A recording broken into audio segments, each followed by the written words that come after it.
আসসালামু আলাইকুম সম্মানিত ভিউয়ার, দেখছেন আমরা এতক্ষণ কালেকশন করলাম, ফান্ড জোগাড় করলাম হালসা ইউনিয়নের ছাত্র সমাজ, হালসা ইউনিয়নের মেহনতি ছাত্ররা যারা সমাজ কল্যাণে সবসময় সর্বাঙ্গে থাকে, সবসময় হেডলাইনে থাকে।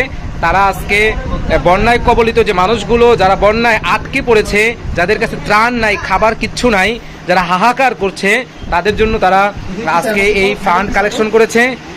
এই ফান্ড কালেকশন করা শেষ, দুই একটা দোকান এখনো বাকি আছে যেগুলো আমরা সন্ধ্যাবেলায় যাব। এখন এগুলো মানে গোনা হচ্ছে, এগুলো গোনা হয়ে গেলে আমরা বাংলাদেশে একটা সুনামধন্য ফাউন্ডেশন, যার আপনারা সকলেই নাম শুনেছেন, আসসুন্নাহ ফাউন্ডেশন। সেই আসসুন্নাহ ফাউন্ডেশনের মাধ্যমেই আমাদের এই টাকাগুলো, আমাদের এই মানিগুলো আমরা সেখানে পাঠিয়ে দেবো ইনশাআল্লাহ। আর আপনাদের কাছে একটা আবেদন থাকবে, আপনারা যারাই যেখান থেকে যেভাবে পারবেন ইনশাআল্লাহ এই বন্যার্তদেরকে সাহায্য করবেন।